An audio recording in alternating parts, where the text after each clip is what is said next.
تو محبوب دو عالم صلی اللہ علیہ وسلم کی عظمت کے ڈنکے اللہ قرآن سارا محبوب دو عالم صلی اللہ علیہ وسلم کی عظمت ہے. اس لیے سورہ اعراف میں نبی کریم صلی اللہ علیہ وسلم کے اخلاق بیان ہوئے. اب اتنا وقت نہیں ہے کہ میں آپ کو بہت ڈیٹیل سے جا کر اعراف کے ان اخلاق کے معاملے میں بات کروں.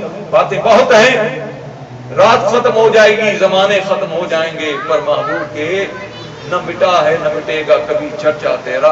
مٹ گئے مٹ جائیں گے عادات تیرے, نہ مٹا ہے نہ کبھی مٹے گا چرچا تیرا. سب مٹ گئے مٹ جائیں گے, لیکن محبوب تیرا چرچا ہمیشہ رہے گا.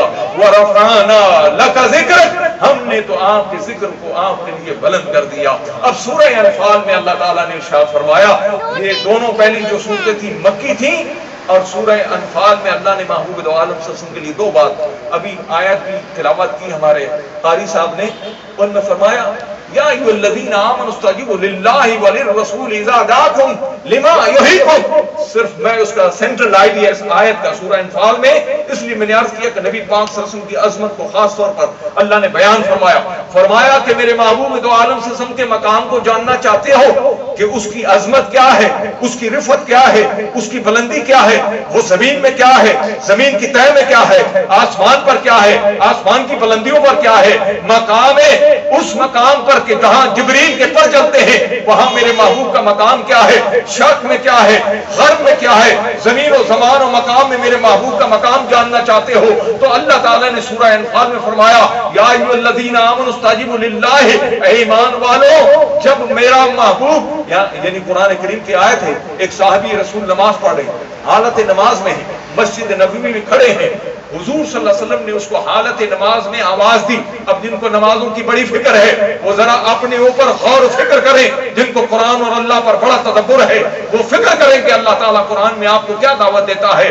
آپ اپنے عقائد کو درست کریں. اگر عقائد تو محمد رسول اللہ صلی اللہ علیہ وسلم کے لیے جو اللہ نے بیان فرمائے اس کے مطابق ہے تو آپ کی زندگی بڑی پر عظمت ہے, اور اگر اس کے برخلاف ہے تو اللہ تعالیٰ کو ایسے لوگوں کی ضرورت نہیں ہے. وہ اپنی نمازیں لے جائیں, وہ اپنے قرآن پڑھنے کو لے جائیں, وہ روزے نماز حج کو اٹھا کر لے جائیں. اللہ تو یہ کہتا ہے وہاں صحابی رسول ہے, کوئی 14ویں صدی کا خشک مولوی نہیں کھڑا کہ جس کو رسول خدا آواز دے رہے ہیں. رسول خدا صحابی کو آواز دے رہے ہیں, اور جو صحابی جس کی عظمت کا یہ عالم ہے کہ اگر کوئی احد پہاڑ کے برابر سونا خیرات کر دے, میرے آقا صلی اللہ علیہ وسلم فرماتے ہیں کہ میرے صحابی کی لگی ہوئی پیر کی مٹی کے برابر نہیں ہو سکتا کہ وہ اس کا مقام یہ ہے. اگر احد پہاڑ کے برابر اگر سونا خیرات کر دے تو میرے اس صحابی کے گھر کے برابر نہیں پہنچ سکتا. جس صحابی کی عظمت کا یہ عالم ہے تو بتاؤ کہ اس کی نماز کتنی بڑی ہوگی, اس کی نماز کی عظمت کتنی بڑی ہوگی. اب اس کو آواز دی جا رہی ہے حالت نماز میں اس صحابی نے اپنی نماز کو پورا کیا اور نماز پوری کر کے حضور کی بارگاہ میں حاضر ہوا. فرمایا فداک ابی و امی, یا رسول اللہ حکم فرمائیے, میں کیا میری آواز تمہارے کان میں نہیں آئی؟ کہا یا رسول اللہ مجھے آواز آئی تھی. تو تم آئے کیوں نہیں؟ کیا تم نے قرآن نہیں فرمایا؟ کیا قرآن نہیں پڑھا؟ فرمایا یا رسول اللہ, فرمایا قرآن میں یہ بات اللہ نے نہیں کہی یا ایھا الذین آمنوا استجیبوا للہ وللرسول اذا دعاکم لما یحییکم؟ کیا یہ آیت قرآن میں نہیں ہے کہ جب تمہیں, اب غور سے سنیے جملے, اللہ تعالیٰ نے فرمایا بلایا کس نے تھا؟ نبی. بلایا کس کو؟ صحابی. مسجد نبوی, صحابی نماز پڑھ رہا, حضور آواز دے رہے ہیں, ہر چیز عظمت والی, مسجد عظمت والی, صحابی عظمت والا, رسول عظمت والا, نماز عظمت والی, حالت نماز ہے تو آواز دی اللہ اکبر. ذرا تصور فرمائے ایک لمحے کے لیے کہ سرکار کا مقام کیا ہے, عظمت کیا ہے. آواز دی رسول نے, آیتیں کیا اتری قرآن میں؟ آواز دی رسول نے, آیت یوں اتری یا ایھا الذین آمنوا استجیبوا للہ, یعنی آواز دی تھی رسول نے. جب آیت کا پہلا لفظ اترا تو اس میں یا ایھا الذین آمنوا استجیبوا للہ, کہ جب اے ایمان والو تمہیں اللہ بلائے, حالانکہ بلایا رسول خدا نے تھا, بلایا تو رسول خدا نے تھا, تو اللہ کو پہلے رسول کا نام لکھنا چاہیے تھا. اللہ نے رسول کا نام بعد میں لایا, پہلے اپنا لایا. گویا قرآن سے یہ ثابت کیا کہ رسول کا بلانا اللہ کا بلانا اور اللہ کا بلانا رسول کا بلانا. تو تم کیسے تخصیص کرتے ہو کہ رسول کا بلانا اور ہے, اللہ کا بلانا اور ہے؟ ارے گویا بات یہ ہے کہ رسول کا بلانا ہی اللہ کا بلانا ہے. وہ رسول نے نہیں بلایا, وہ اللہ ہی نے بلایا.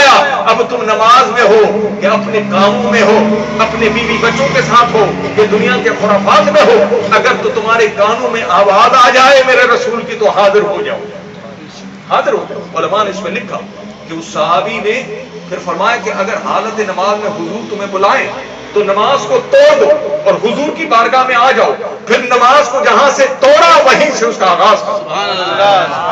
یہ ہے مقام رسول خدا صلی اللہ علیہ وسلم۔ اور پھر انہی سورہ انفال کی آیتوں میں فرمایا، اب اگلی بڑی آخری بات اللہ نے فرمایا وما رمیت اذ رمیت ولکن اللہ رمی۔ فرمایا جب سرکار دو عالم صلی اللہ علیہ وسلم جب مکہ سے ہجرت کر رہے تھے، مدینہ جا رہے تھے، اس رات سارے دشمنان دین کھڑے تھے۔ دشمنان مصطفیٰ نے فیصلہ کیا کہ آج رات ہم رسول خدا کا قلعہ کما کر دیں گے، قصہ ختم ہو جائے گا زمین پر، پھر کفر کی حکومت ہوگی۔ لیکن میرے مولا نے تو حبیب کے ڈنکے پہلے ہی بجا دیے تھے، وَرَفَعْنَا لَكَ ذِكْرَكَ، میرے محبوب تیرا ذکر کوئی دنیا میں نہیں بلکہ سارے طبقوں میں تیرا ذکر ہے۔ کہاں کہاں میرے محبوب کا ذکر مٹاؤ گے، کہاں میرے محبوب کو قتل کرو گے؟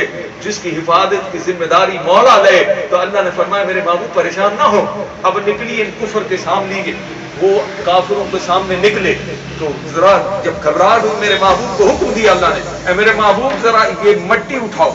حضور نے وہ مٹی ہاتھ میں اٹھائی، اپنی ہاتھ کی ہتھیلی میں اٹھائی اور فرمایا اب اس کو ہوا میں اچھال دو۔ سرکار دو عالم صلی اللہ علیہ وسلم نے اپنی مٹھی میں مٹی اٹھا کر اچھالی، وہ مٹی جتنے کافر اس وقت مکہ میں موجود تھے سب کی آنکھوں میں جا کر گری اور سب نابینا ہو گئے۔